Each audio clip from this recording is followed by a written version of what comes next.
What is up, YouTube? This is Gdubley bringing you a new video segment. I'm going to be calling this Random Thoughts. Now, what this is going to be about is this going to be busting out stream of consciousness about Yu-Gi-Oh! Over the last couple of weeks. I can cover anything from recent set releases, to price spikes, to recent events, to hot new tech, to just about anything I feel like talking about Yu-Gi-Oh! Today I'm going to be covering a couple things. First and foremost, we got YCS Anaheim. Quite a surprise. I know Gemini and Hero Beatdown, as it's being called, what has been talked about a lot on forums and on YouTube lately. But it was kind of a surprise to see so many of them top at this YCS.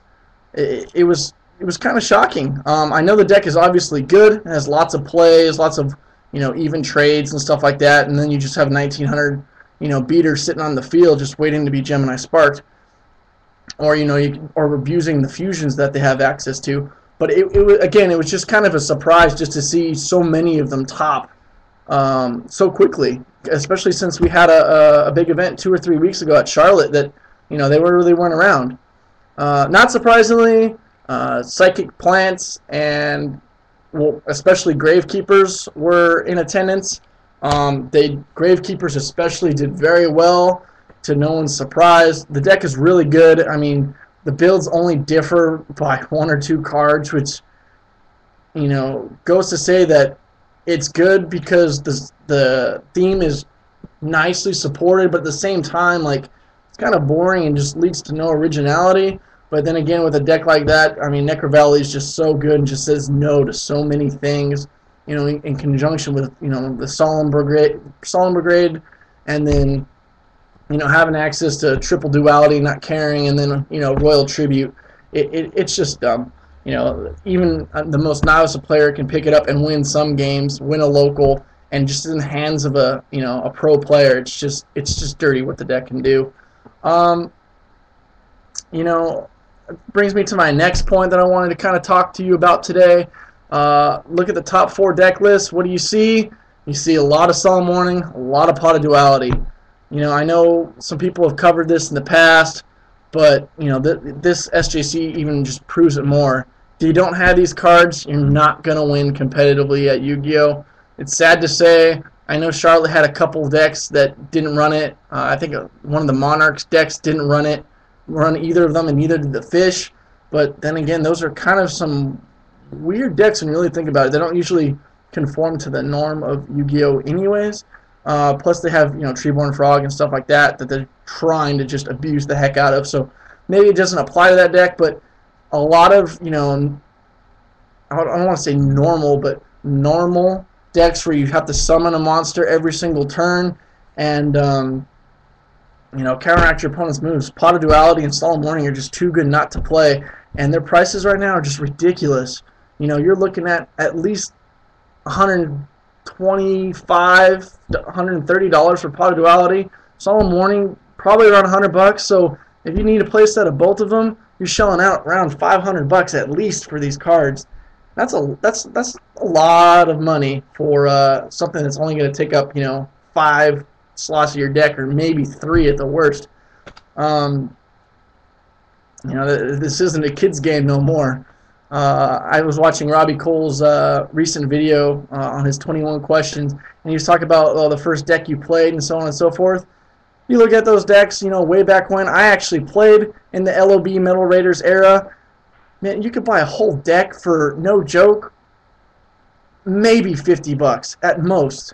You had to buy your Raigeki, and that was maybe Mirror Force or Solemn Judgment. Solemn Judgment when we played back then, but you'd have your 3 starter decks, and you'd have a complete deck, and that was for $30. You got your Dark Hole, your Monster Reborn, you were good to go.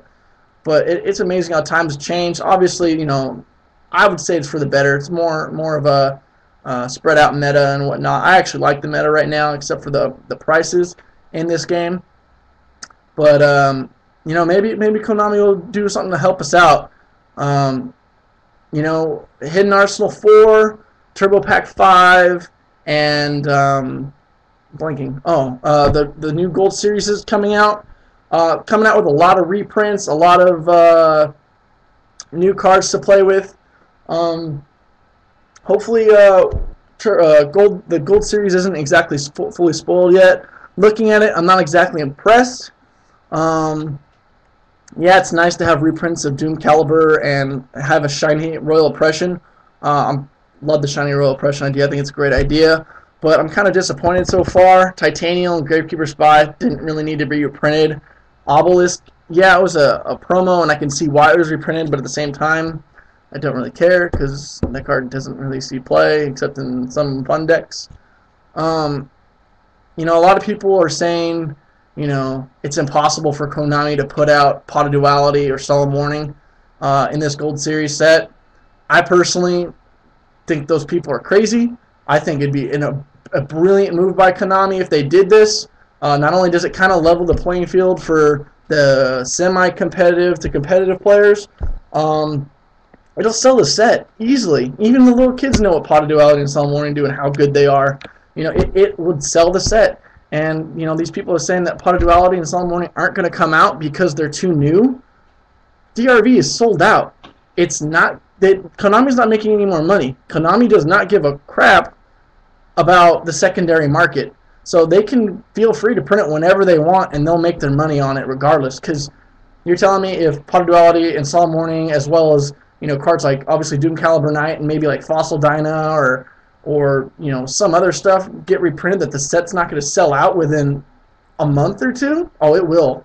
Especially with those cool mats that they actually came out with. I actually like those for once. Hidden Arsenal gives us Trishula. That'll be interesting to see if Konami instant limits it. So keep an eye out for that. You know, Infernities and some other decks do some insane things with that thing.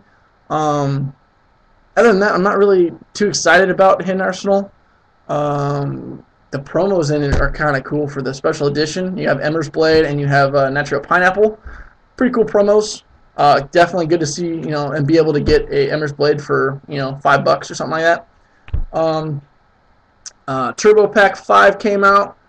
Colossal Fighter Ultimate, Ultra Rare Dark Hole kind of surprised people. I think they're kind of interesting choices, but if I can pick one up, I will definitely play one. I would love to have them. Super Snowman, Super Bestiari. I know people who are playing Fish or Gladiator Beasts are going to love to play those. I like Turbo Pack 5 for kind of a gimmicky set that's just supposed to, you know, reward you for showing up to tournaments and stuff. I think it's a great thing for them to do. Really, that's going to cover it for this article or this video on my random thoughts. If you guys liked it, thumbs up. If you didn't, leave a question or remark in the comment section below. Let me know why. You know, I'm here for you guys. If you didn't like it, I'll figure out something else. I'm looking up to get up some deck profiles pretty soon. Maybe some more random thoughts. Maybe some more Psychic 101s. So stay tuned, subscribe if you haven't, and this is Gdubley signing out.